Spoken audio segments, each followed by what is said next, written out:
back to Got Wire. Today I'm going to be doing a video on how to install this G4 Doorbell Professional. I'll show you what it looks like. I just got it and I'm here on my front porch. I'm installing it on my front door. This is what it looks like when you get it. It has the chime, and then the doorbell itself has the bottom facing camera and the front facing camera with the screen that says welcome. This is the chime that you can mount on the wall. It just has a Ethernet port on the back. You power it with POE, and then same thing with the doorbell here. It has Ethernet port on the other side of that plug, and then inside of here is the mount for the wall. And I'll show you how I'm gonna mount it. But it has this magnetic ring. You just pull it off, and then it has, it's like an old work box. It has these little flappers here that you cut the hole in the wall, and then when you tighten the screw, the flappers pop out, and then as it squeezes itself in between the front of the drywall and the back of the drywall, and then you just run your Cat 5 cable or Cat 6 cable through the back. And then on the back of here, it's notched, so you stick it in there and then you turn it and it'll lock it in. And then to cover up the screws, sorry about the autofocus, you just put that ring on there, and that's what it looks like in the wall. I'll show you more on that when I go to install it inside. Now the doorbell here, it's got a bunch of spacers you can use right here. So you got a level, you know, the typical ubiquity level. And then it has this more flush mount that you can use with it, if I can get it out. It has this is more of a flush mount, and then it also has this.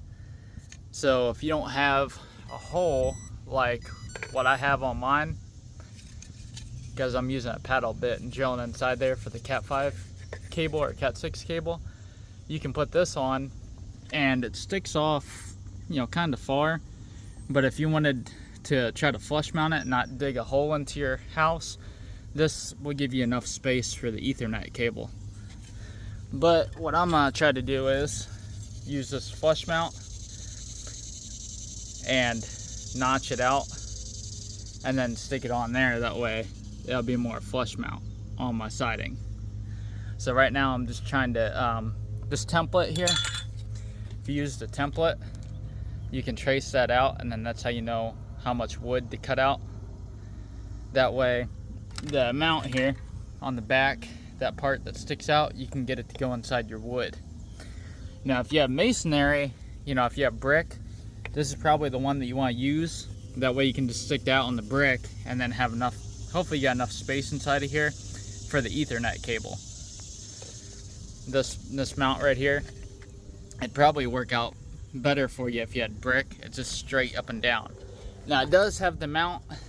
If you have like an angled driveway, it does still have the mount, you know, where it's angled to point it, you know, towards your sidewalk. But I'm gonna get to carving out this wood here, and then the way I'm gonna run the Cat 5 or Cat 6, I think I'm running Cat 6, is that hole right there. It leads to the side right here, and I'm gonna pop it out and put my Ethernet cable in there, and then I run it down this molding and then down to my crawl space, and that's the old wire. I'm gonna have to run a new wire because that one goes to a doorbell chime, and this one you have to run to your POE switch. But I'll show you guys here once I get the mount on, and once I carve out this wood with a chisel, I'll show you what it looks like. Alright, it's been about 10-15 minutes now. I'll show you here in a minute what I did to get this bracket on, this flush mount bracket.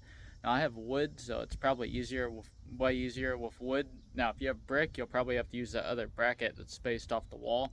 This is what I got. I got my Ethernet end put on. I got my wire coming in through the side, and you can see it better once I take this bracket off. I don't have it screwed on, but my trim has these little decorative things. So I took a chisel and chiseled it, and it looks like a dull beaver went at it. But I'm gonna get some paint and put some white paint over that and help hide it, because when the bracket's on, I'll show you here, you can still see some of it over there. But on this side where everybody's coming up, you can't really see it. So that's just me going too much at it with the chisel. But in here I have a space, it's a space in between the wood. That's actually the 2x4 on the side of the on the side of the door frame. I took a paddle bit, drilled into there, and then the space I used to shove my excess wire. And then I took my chisel and I chiseled this part out for this backspace here, so that backspace would fit. And the way I figured out how much to chisel, like I said, is that white template here. You just put it up on the wood and then trace around, and that's how much you have to chisel for this little backspace that spaces into there. And I got some wire, some excess wire, so in the future if I need it I can, I can put a new end on if this end's bad. And then this wire here, I was going to show you, like I said, I just drilled a hole, and you can see it there in the side, and then it just runs out next to the siding. I'm going to take this wire and tuck it in the siding all the way down into my crawl space, that way you don't see it. Now if you don't have siding like this, if you have brick and like wood trim, you're gonna have to try to take a drill bit and drill into the inside wall, and you'll probably have to cut a hole inside your wall if you don't have Cat 5 Ethernet wire. Some new houses, they'll run Cat 5 straight to the doorbell, and you can just find the other pairs. They'll run like blue Cat 5, but this is an older house built in 2000, and they just had the remnants of the old doorbell wire. And the reason why I didn't use that is because I put longer screws in one of my door latch, and when I put the longer screws I went right into that wire. But I'll get the doorbell mounted and this painted. I'm gonna get some white paint and paint it, and all you have to do to mount it is put the screws in, and then on the back side of the doorbell, this little plug here, there's like a little weather resistant plug. I should have probably put my end on after I ran it through a plug, but I should be able to get it through that hole. And then it just plugs into the back of the doorbell, and then it just clips on like any other doorbell. You just plug it in there. The key is having enough space back there to fit this big chunky Ethernet end and to fit this right here. But if you have wood, you can just use a paddle bit. That's what I did to get the majority of the wood out. Used a wood paddle bit. But once I get it all mounted, I'll show you what it looks like, and then I'll go inside and show you how to install the chime. Here's what the finished product looks like. I just got to peel this off here. I haven't ran the wire yet, so that's why it doesn't have power, but it's kind of loose right now because I haven't there's a little tiny hole. I don't know if you can see it, but there's a little tiny hole where a screw goes, and the screw that comes with it is tiny as heck. I mean, you're gonna need a real small screwdriver to get that in, and I don't have a screwdriver small enough to install it. But it goes in that little hole right there, and it only goes in the bottom. This top hole is if you flip the bracket, because you can put the bracket either way. But that's the finished product, and I did paint it so it doesn't look as bad. But I'm gonna go inside now and show you guys installing the chime in my wall. Back here in my house, here in my laundry room, I'll show you what I did to get the wire in. Down here, it's kind of hard to see, but I drilled a hole into my crawl space, and then I got the wire coiled up here on my dryer. And then this is the bracket that goes inside the wall that I was showing you. And then it also comes with another bracket here where you can mount it flush to the wall. If you don't want to cut a hole in it, you can just do that, and it'll set on the wall like that, and then you run the Cat 5 out the bottom.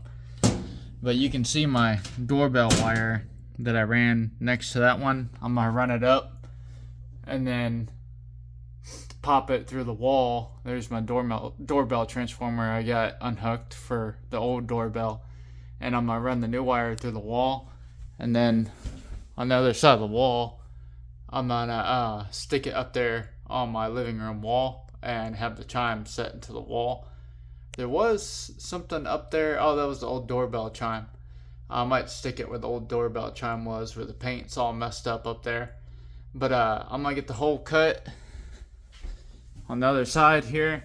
I'm gonna take my drill bit and drill to the other side, and I'll show you guys what it looks like once I get the hole cut, and I'll show you putting this in and tightening down the screws. Mounted it up there. It was kind of a pain in the butt because that guide that they give you is too small, or at least the one that I used was too small, the one with the level on it.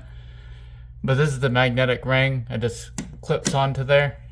And then I kind of made the hole a little bit big on that side, but the ring, when I stick it on, it covers it up. And these screws, I just got to tighten them. I had a piece of wood up here, and then I got a 2x4 right here up against the side. So make sure when you cut this hole that there's no 2x4 or anything around the area. And then I used this hole saw here to do the majority of the hole. It was too small, and then I finished it off with my my drywall saw.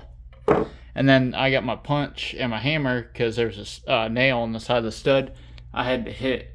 So now all I have to do is run my wire through from the other side and then put an Ethernet end on it. And then I don't know if you guys can see, but inside of there it has little clips and it'll clip on. And then to get it off right there, there's a special little flat tool you have to stick in there to unlatch it, because once you turn it, it latches itself in there. And it comes with the tool, the little latch tool right here.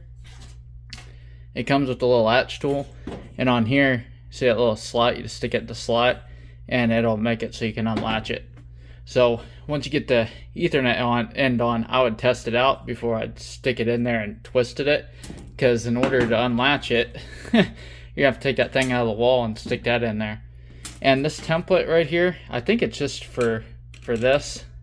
I was using this template and it was too small, so I just made the hole a little bit bigger. I guess it's better to make it too small than too big. But I'll show you once I get the end on and once I get this locked in the wall, and I'll show you me adopting it. Up here, I'll show you guys what it looks like, the finished product, and I'll show you what I had to do to get the logo upright. But here it is, the finished product. I gotta touch up my wall, stupid paint job. But it has a white light. I guess it means it's ready to be adopted. I'll show you adopting it here in a minute. But what I was talking about is this line right here, or that dot. You want to make sure that dot's up top and or off to the side, and the lock's up at the very top. Because if you have that at the bottom, your logo is gonna be upside down. There's no way to change that, and if you're OCD, I don't think you're gonna want the logo upside down. So I had to turn my bracket so that the lock was up at the top. So when I stuck it in there and turned it, the logo would be upright. And then this thing just clips onto it magnetically. And I'll show you here in a minute me adopting it into the NVR. This is my Unify controller for my Protect cameras. This is my IP address, 192.168.101.4. And it has a little message over here, ready to add G4 Pro POE. So I normally go to Protect, and then I click on my cameras, and it found my new doorbell, G4 Pro POE, the old one I have unhooked. So I don't see the chime on here. I guess we'll have to see if after I adopt the doorbell, it'll find the chime. But I'm going to let this adopt here. Okay, well that was quick. And I already have video. That is cool. But this is the front facing, and then I have to get the package camera. I guess it's still trying to load. There it went. But we'll see what happens here with the chime. Sensitivity, microphone, night vision, auto, status, share, doorbell message, advanced, manage, restart, remove. Let's see here. Just camera picture, get recording mode. And I'm going to have it record always, continuous. Turn on smart detections, apply. And you can adjust the seconds it needs, but I'm always recording, so the seconds is if you turn it on when it detects motion. And I always do the time on mine and remove the logo, do the camera name. That's what it displays in the overlap. And then I guess it has to take an update. I figured out why I didn't find the chime. I have it plugged into port 2 on my PoE switch, and it's set at default for the VLAN, and I need to put that port on my camera VLAN. So the NVR will see it, apply changes. So I may have to, I don't know why it says Express CIF. I don't know why it says that, but I may have to turn the port off and turn the port back on so it'll get its new IP address. So we'll go ahead and disable the port, apply changes, and then go back to port 2. We'll activate the port, apply changes. So now if I go back to this, it should find the chime. We'll see if it'll pop up. Port 2, camera network. There's port 1, which is my doorbell. Oh, get unselect. There we go. There's port 1, which is my doorbell. It's on the camera network. So we'll go back here. Oh, there it is, chime. UP chime PoE. So click on adopt. Oh, that's cool. You can have it work with your old doorbell too. Huh, I didn't know it would work with the old one. Oh, you have to choose one or the other. Okay. We'll do the new one because I have the old one unhooked. We'll do 100% on the volume. I got my headphones on and I'm in the other room and I can hear it, so we'll leave it on 100. And here's the camera. Oh, and I actually got a package out there. Huh, that's kind of cool. And I guess you can't see it on the regular screen. Huh. Cool. So I actually have I didn't place it out there. It just showed up. I got a package out there and then going back to the normal screen. All right. Well, thanks for watching, guys. This is a video on how to install the G4 Pro POE camera and chime. Go ahead and like and subscribe, and have a good one.